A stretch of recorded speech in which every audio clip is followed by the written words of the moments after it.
আসসালামু আলাইকুম। আশা করছি যে যেখান থেকে দেখছেন অনেক অনেক ভালো আছেন, সুস্থ আছেন। আজকে আমি নিয়ে এসেছি খুবই মজার একটা বাঙালি খাবার, যা কিনা অনেক বাঙালির অনেক বেশি পছন্দের।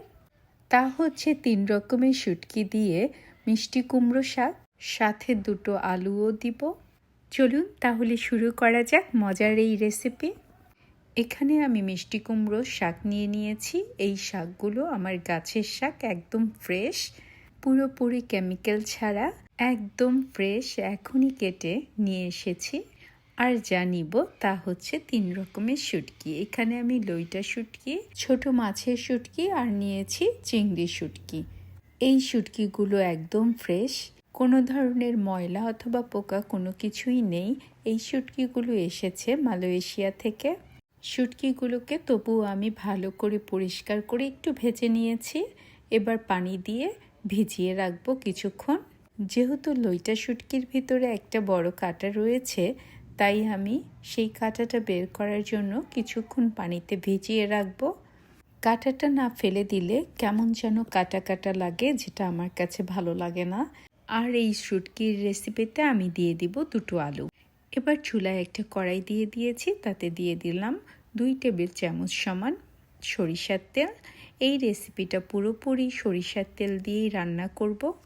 এই সরিষার তেলের মধ্যে দিয়ে দিয়েছি 1 চিমটি হলুদের গুঁড়ো। এই হলুদের গুঁড়োটুকু আলুগুলোকে খুব সুন্দর একটা কালার এনে দিবে। হালকা করে একটু ভেজে নিব, তাতে করে আলুগুলোর মধ্যে একটা সুন্দর কালার আর স্মেল চলে আসবে সরিষার তেলের, আর কিছুটা সেদ্ধও হয়ে যাবে।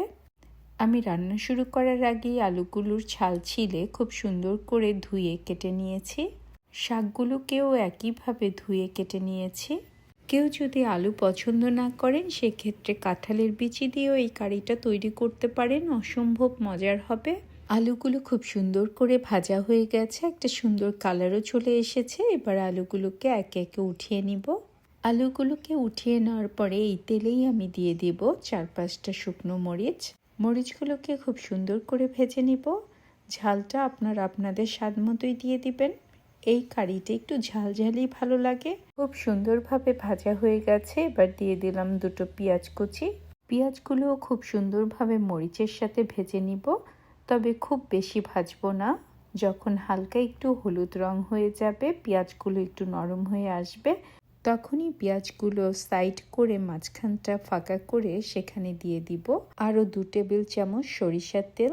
এই তেলটুকু গরম হয়ে উঠলেই দিয়ে দিব আগে থেকে বেছে ধুয়ে রাখা শুটকিগুলো। এখনই পেঁয়াজের সাথে শুটকিগুলো মিশিয়ে নিব না, শুটকিগুলো একটু তেলের মধ্যে ভেজে নিব। খুব ভালোভাবে শুটকিগুলোকে ভাজা হয়ে গেলে দিয়ে দিব 1 চা চামচ হলুদের গুঁড়ো। কারো যদি সমস্যা হয় তবে পেঁয়াজগুলোকে একটা বাটিতে উঠিয়ে নিয়ে শুটকিগুলো ভেজে নিতে পারেন, তারপরে পেঁয়াজগুলো দিয়ে দিতে পারেন। এবার দিয়ে দিব 1 চা চামচ লবণ। লবণটাও আপনাদের স্বাদ মতো দিয়ে দিবেন। আমি যে পরিমাণে শাক আর শুটকি নিয়েছি সেই হিসেবে 2 চা চামচ লবণ লাগবে, তবে আমি এখন 1 চা চামচ দিব। হয়ে যাওয়ার পরে চেক করে বাকিটুকু দিয়ে দিব। হলুদ আর লবণ দেওয়ার পরও কিছুক্ষণ ভেজে নিব, যতক্ষণ না কাঁচা স্মেলটা চলে যায়। ভালো করে ভাজা হয়ে গেলে দিয়ে দিব 1 টেবিল চামচ আদা আর রসুনের পেস্ট।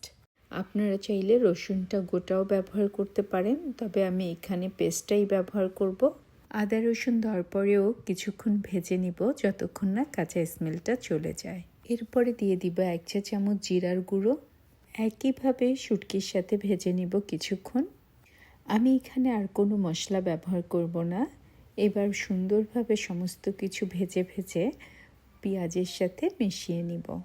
অনেকেই শুটকিতে গরম মশলা খেতে পছন্দ করেন, তবে আমার কাছে মনে হয় গরম মশলা দিলে শুটকির যে নিজস্ব স্মেল বা টেস্ট, সেটা অনেকখানি নষ্ট হয়ে যায়। তাই আমি এখানে গরম মশলা ব্যবহার করলাম না। যদি আপনারা পছন্দ করেন ব্যবহার করতে পারেন। খুব সুন্দরভাবে শুটকির সাথে পেঁয়াজ মিশিয়ে ভেজে নিচ্ছি। যেহেতু এখানে মশলা দেওয়া হয়ে গেছে, তাই হালকা একটু নিচে লেগে যেতে পারে। তারপরেও কিছুক্ষণ সময় ধরে ভেজে ভেজে আমি রান্নাটা করে নিব। যখন পুরোপুরি ভাজা হয়ে যাবে, তখন আগে থেকে ভেজে রাখা আলুগুলো দিয়ে দিব। আলুগুলো দেওয়ার পরেও আমি একটু আলুর সাথে শুটকি আর পেঁয়াজগুলো ভেজে নিব।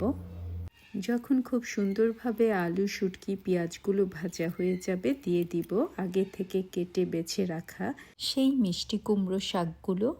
খুব সুন্দর একটা কালার শাকগুলোর, সবুজ।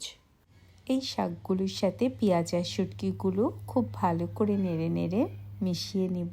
একটু করে রান্না হবে আর শাকগুলো কমে নরম হয়ে অল্প হয়ে আসবে। এভাবে করেই উপর থেকে নিচ, নিচ থেকে উপর করে শুটকিগুলোর সাথে শাকগুলো মিশিয়ে ভেজে ভেজে রান্নাটা করে নিব। এভাবে করে রান্না করতে করতে যখন শাকগুলো একদম অল্প হয়ে আসবে, খানিকটা সেদ্ধ হয়ে যাবে, তখন 1 কাপ পানি দিয়ে দিব। কারণ এই শুটকির কারিটা একটু ঝোলঝোলি হবে। আমি খুব সুন্দর করে ভেজে ভেজে কষিয়ে নিয়েছি শাক আর শুটকিগুলো। পানিও দিয়ে দিয়েছি 1 কাপ। এই পানিগুলো দিয়েই শাকটা সেদ্ধ হয়ে যাবে আর কিছুটা ঝোলও থেকে যাবে। এই শুটকির কারিটা একটু ঝোলঝোলি মজা লাগে। আপনারা চাইলে শুকিয়েও ফেলতে পারেন, তবে শাক দিয়ে আলু দিয়ে এই কারিটা একবার ট্রাই করে দেখতে পারেন, অসম্ভব ভালো লাগবে গরম ভাতে। এভাবে নেড়ে নেড়েই বেশ কিছুক্ষণ সময় ধরে রান্নাটা করে নিব।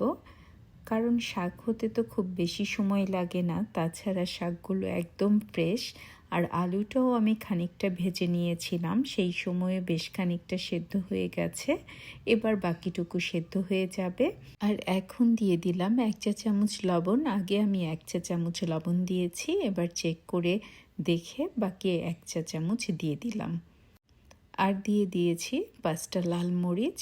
মরিচগুলো কাঁচা কিন্তু লাল হয়েছে। আপনারা চাইলে একদম সবুজটাও ব্যবহার করতে পারেন, তবে আমার কাছে মনে হলো সবুজ শাকের মধ্যে লাল মরিচটা বেশি দেখতে আর খেতেও ভালো লাগবে।